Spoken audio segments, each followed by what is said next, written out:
Ladies and gentlemen, meet the coolest quarterback in the NFL history, Shedeur Sanders. The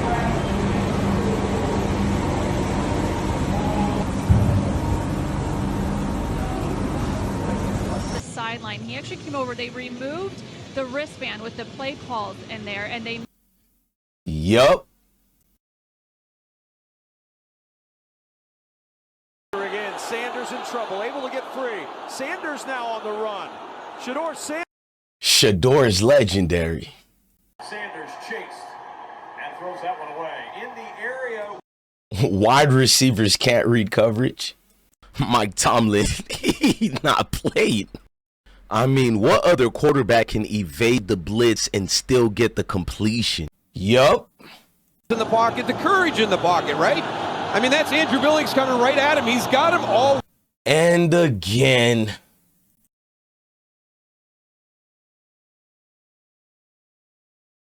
And again. 3rd and 10. Sanders looking deep. He's got Bond out there. That boy good. He sure is good. I was a 5th round pick. I got skipped by everybody at least 5 times. Williams with time. Backside pressure comes. He's in trouble. And Miles Garrett. Johnson wanted to do as a play caller was establish that. The defense was just trash today.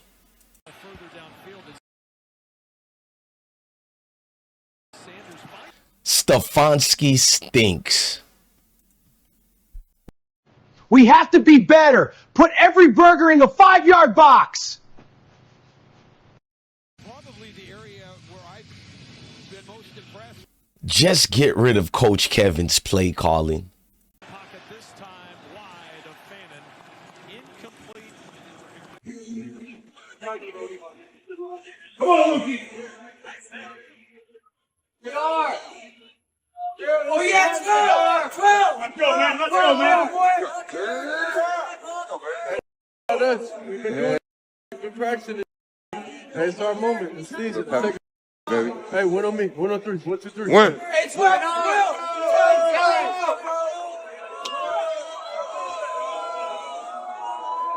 Man, we got a great video for you guys today, but the Browns fans, we might have to call some of y'all out, but this game was an up and down disaster and predictable play calling. Not Shedeur's fault this game at all. Ladies and gentlemen, So let's talk about this, y'all, man. It's so much things to bring. This is why I keep calling out Kevin Stefanski. Shout out to all you great supporters, everybody in the media. Guess what they're doing? Calling Kevin Stefanski out. Remember they called me crazy? Bless one, you're doing too much. Now everybody using the word malpractice, sabotage, and I love it. 144th will not be ignored. Give me my goddamn theme song. A king never back, and he legendary.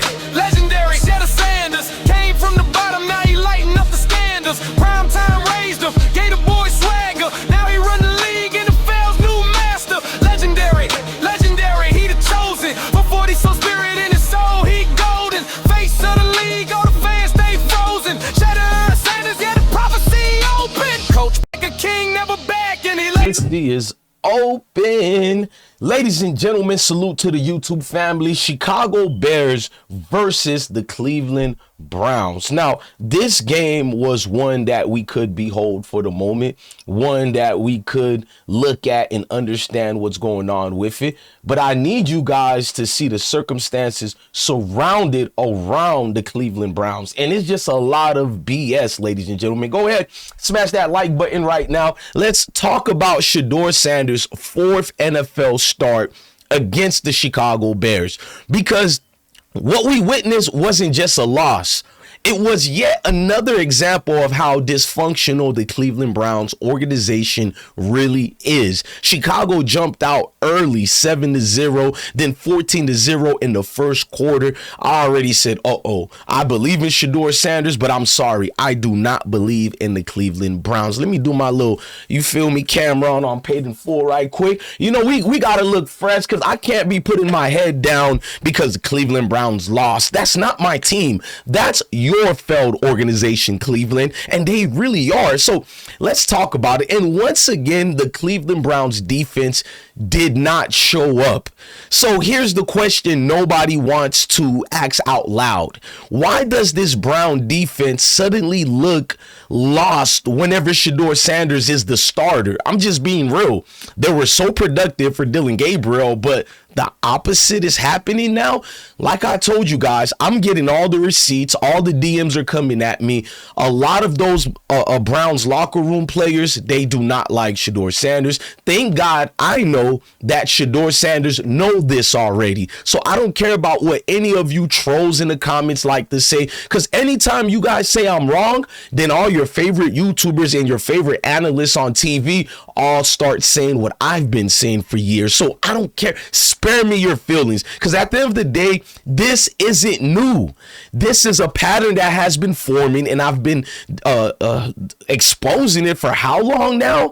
First quarter was bad defense, bad energy. The Bears walk right down the field, ladies and gentlemen. The Browns look unprepared, slow, and out of sync. I mean, Myles Garrett was just nowhere to be seen. He did get a sack, but if we're being real, they dislodged him in every single way. Much love to the Chicago offensive line and their interior defensive line. Just being real, because the big hogs today paved the way for the Chicago Bears. But meanwhile, Shedeur Sanders is standing on the sideline watching his defense dig a hole before he even gets in the rhythm. And what rhythm? When you got Coach Kevin Stefanski, these bubble screens are predictable play calling. I mean, Shedeur has displayed what his arm can do over and over again.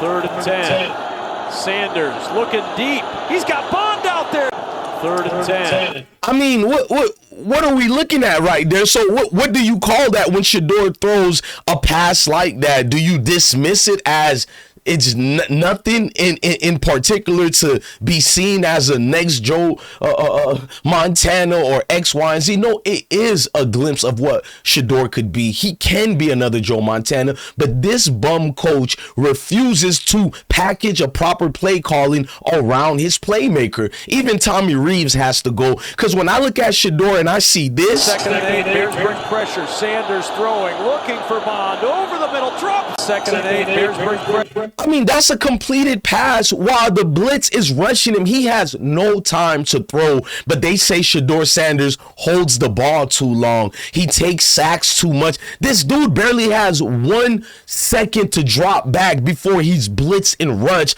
All type of defensive schemes thrown at him. Meanwhile, what is his offensive juggernaut mindset? The Tommy Reeves of the world, Billy Musgraves, and your Kevin Stefanski, 2-time coach of the year, is doing nothing. Predictable play calling after play calling. Now let's get into another fiasco I noticed. The wristband. I was on the sideline. He actually came over. They removed the wristband with the play calls in there, and they made a change to one of the sheets and some tweaks. They made a change to the sheets on Shedeur Sanders' wristband. Do you know why that happened? Do you know why that happened? Ladies and gentlemen, they gave him the wrong plays.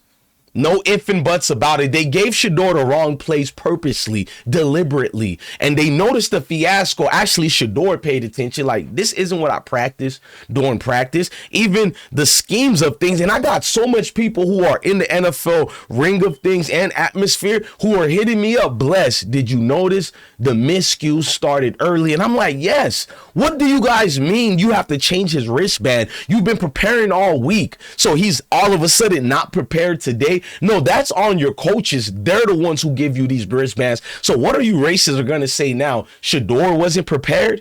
I mean, there's no accountability on the coaches when it comes to guys who look like us. There's never. And Jerry Jeudy, you're a bum. That interception should have never happened. The first one, maybe that's on Shedeur. What about this? What is this crap? You gave the ball up. I mean, it was as beautiful, accurate as a pass can get, right in your hands, Jerry. This is why I call you Jerry Judas Judy. I don't care about the touchdown you celebrated with Shedeur's record-breaking career year. You guys remember the record-breaking year? And everybody said, bless, you were wrong. They love each other. No. Shedeur is a professional. He knows the Judas he has to work with. It's Judas energy all around us because these type of guys like Jerry Jeudy, they're not like us. You give them a fake $2 bill, ain't no telling what these scrubs would do. I never bought into it. I barely covered any of the videos last week because so many fake people who never been part of this, who never supported Shedeur. You didn't support him at the HBCUs with Jackson. You didn't support him at Colorado and Boulder. And you damn sure didn't support him in Ohio with the atrocious Cleveland Browns. But when he had the phenomenal game, here comes everybody out the woodwork, including Emmanuel Acho, Stephen A. Smith, all you people, including the regular people who are in the barbershops, who are uncomfortable when guys like me are celebrating Shedeur Sanders. Where were you people at? So I fell back. I'm gonna let all you fake people have it because I'm looking at my supporters. You better don't be like all these people cheerleading for all these snakes who never supported, never even tried to help us. Because one thing for sure, our people, only 2/3 are not gonna be any help that we need. So dismiss all these people you see around you because that wristband situation, confusion or incompetence, we know what that was. At the end of the day, Shedeur was getting sabotaged. Quarterbacks just play, they just don't play defenses, ladies and gentlemen. What do you want Shedeur to do? Get out there on the field and play nickelback? They play momentum, pressure, and circumstances. And Cleveland done Shedeur zero favors in that department. So when I looked at the wristband situation, let's look at it one more time because you guys are going to denigrate me and make excuses. Listen. I just want you guys to listen. Shedeur was on the sideline. He actually came over. They removed the wristband with the play calls in there, and they made a change to one of the sheets and some tweaks. What you mean some tweaks? What's up with that? So no wonder Shedeur was running around with a deer in a headlight, and he still made something happen. Sanders in trouble, able to get free. Sanders now on the run. Shedeur Sanders in trouble. Hey, Dion, get your boy out of Cleveland ASAP. They are going to ruin his career either by sabotaging with predictable play calling, or the one, let's knock on wood, that I get scared of every game is allowing Shedeur to get seriously hurt and injured. Because one thing about guys like us, me, DJ Bless One, and Shedeur Sanders, and my beautiful supporters, we don't put our head down for races and males, I say so, and knee grumps. No, we fight. And that's the thing that get me scared for Shedeur, because we will fight no matter how much you sabotage us. You know, you guys understand me? Nothing's difficult. Everything's a challenge. Through adversity to the stars. From the last plane to the last bullet to the last minute to the last man, we fight. We fight. We fight. We fight. We fight. We fight. You can see this, what is coming and what is gonna be. Listen, the wristband situation. Listen, this we get to one of the strangest moments of the game that told you the telling of everything that DJ Bless One and his supporters been correct. Shedeur wristband was removed allegedly after confusion with play calls. Now, I'm not saying sabotage, but I am saying the organization looks disorganized at best. No, it is sabotage. Let's not beat around the bush. It's sabotage. Because at the end of the day, we know what this is. I prepared all of you guys for this. There are nothing that should get you guys shocked or in awe right now. We know what it is. Stop with the BS. You don't miscommunicate plays with your rookie quarterback. In the National Football League, you might as well get rid of the name professional because there was nothing professional about it. You don't change systems mid-game, but we've seen Coach Kevin Stefanski do this 6 different times. Six.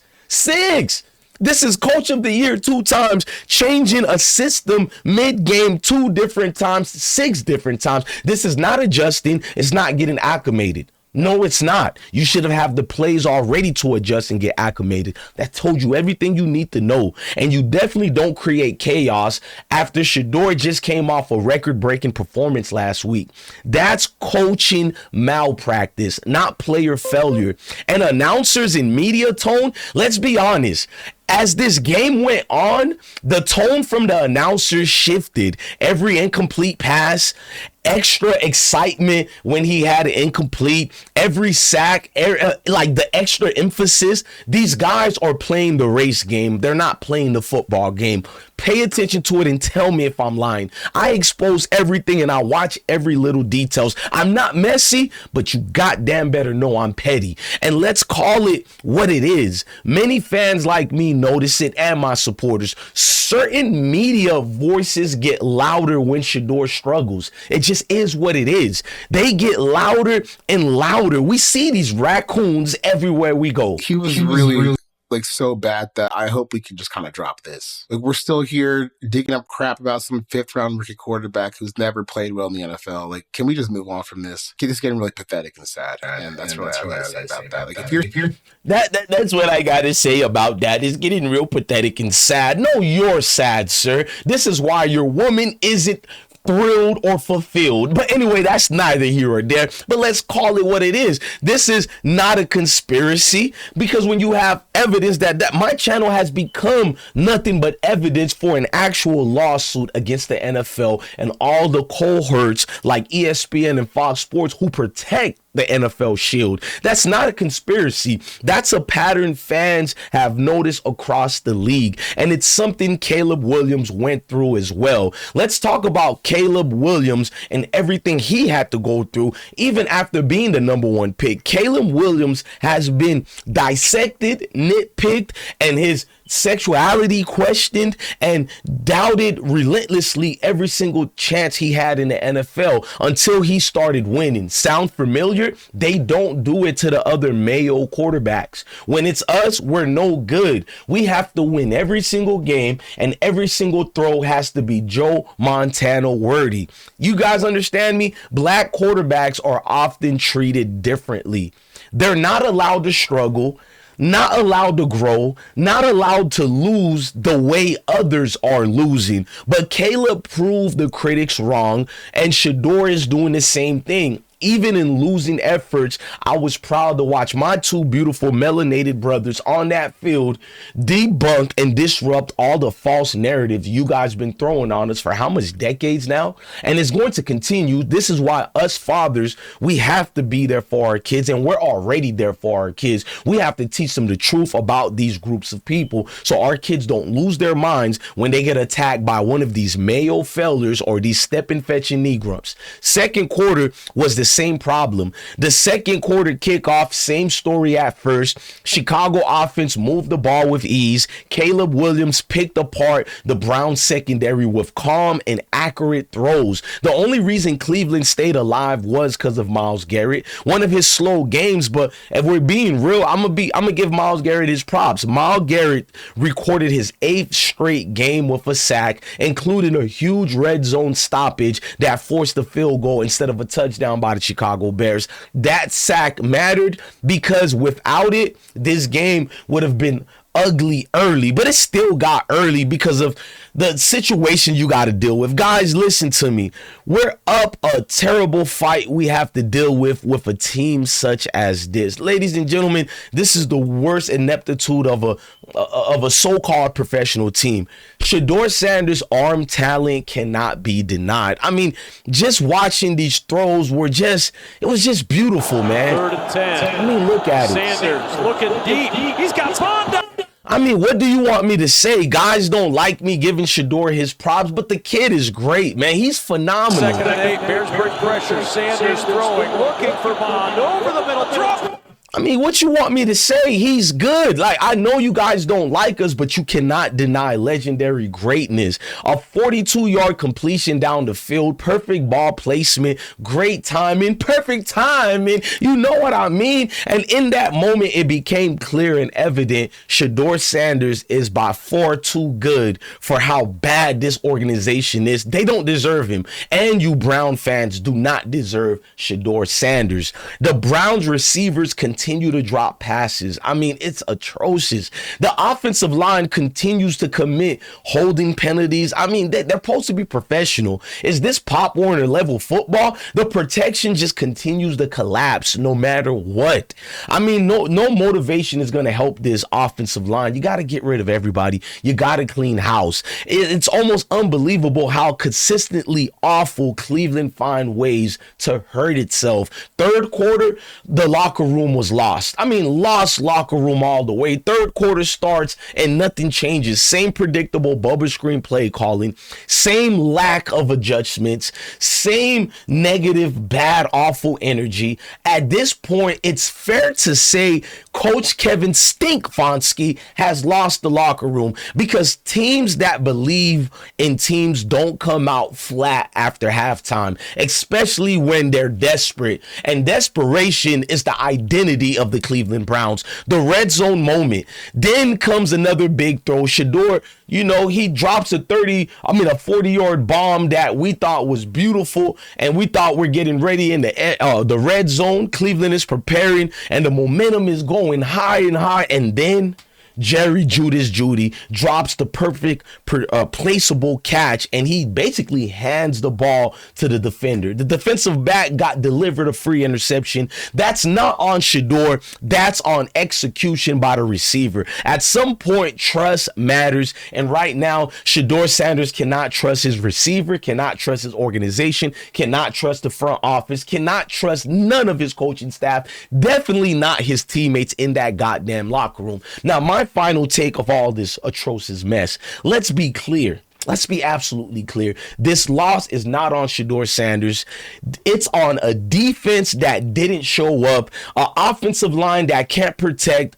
God, if he came into calling, predictable coaching, poor situational execution. Cleveland doesn't need to overthink quarterback. They already have a quarterback. The quarterback is not your issue, guys. It's the Cleveland Browns themselves. What they need is accountability, better coaching, no more collusion, no more sabotaging, and real roster evaluation. Because if this continue, Shedeur won't fail Cleveland. Cleveland will fail Shedeur Sanders. Now, our call to action is to all you people. If you watched this game and saw the same thing I did, drop a comment. Is Shedeur being set up to fail? Or is Cleveland just who they've always been? Trash and garbage. Mondays, Wednesdays, and Fridays, trash day. Ladies and gentlemen, like, share, comment, and subscribe. I'm DJ Bless One, the best one. Give me my theme song. A king never back, and he legendary.